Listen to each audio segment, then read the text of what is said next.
for instance, let's say you have 4 properties and you have this, you're not a real estate professional, and you sell one of them in 2026, you could technically, and let's say you have a $100,000 gain, you could technically use a cost seg from one of your other properties and offset that gain.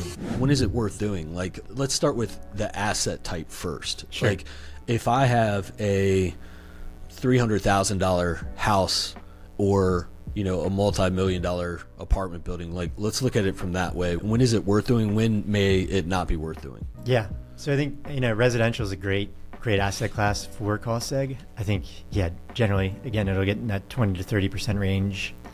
And in terms of if you should do it or not, I think our goal is seg taxes make it so it doesn't matter. The purchase price is going to be the return on your investment for the fee to the cost seg is going to make sense. So then it comes down to essentially, we can start with real estate professionals.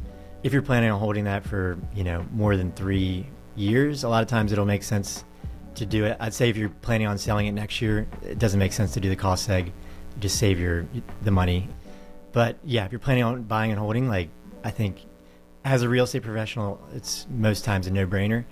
For someone, again, in my shoes, who, has a typical W-2 job and doesn't qualify for this designation that is a real estate professional in the IRS, then you have to be a little more selective because let's say a client has a $200,000 job that's traditional W-2, then they buy a rental property for $500,000 and they do a cost seg. Maybe they can have a $100,000 first year accelerated depreciation thanks to this 100% bonus depreciation. However, a lot of that's going to get kind of locked up because you can only offset that passive income that you have there. So you can't offset that $200,000.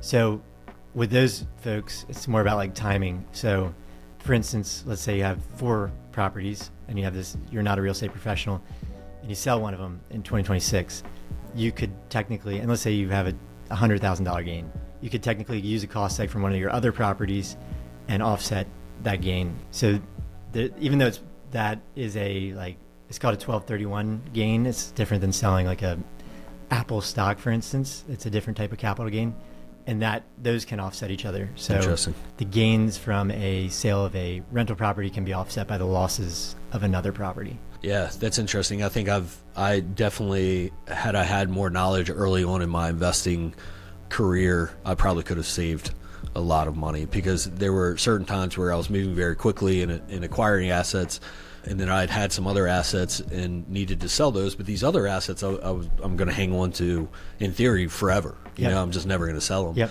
But I had to sell other assets to recapitalize. We pay so much on taxes. Had I done a cost seg or something on a couple of the other assets, it may have really helped. Yeah, and then ideally, yeah. What about scope of improvements? If you have, does it make any difference if you have a large rehab? You buy a really distressed property, you're going to hold on to it forever. You put $100,000 into a $300,000 house to get it to $300,000 in value. Does that make any difference? What is the timing of that cost seg? What would it look like in that scenario? Yeah, great question. So essentially in that scenario, you would do 2 separate cost segs. So you do one on the purchase.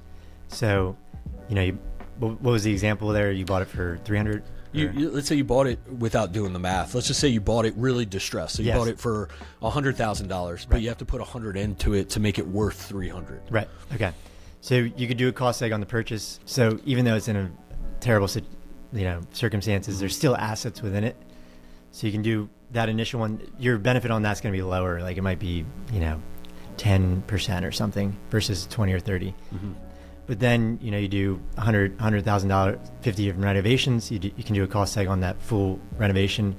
That actually might be a little higher because essentially, if you're doing a ground up build, a lot of that, the cost is going into the structure. Ideally, you still have the structure of the building. So then it's going into your interior assets and your landscaping. So the CapEx could actually be 35% because, a lot of it's LVP and cabinetry and carpet and, a new driveway and all that stuff, can be cost segregated. So I think overall your benefit would probably end up around the same place. It's a little more complicated process than just new purchase, you rent it out day one. But yeah, so there's great benefit in that. There's another thing, essentially, when you do that renovation, there's actually something called a partial asset disposition. So when you dispose of those assets that you pull out, you can actually like write off the remaining depreciable basis of those assets in the year they're disposed of. So that's super in the weeds, but it's like a really valuable tax strategy.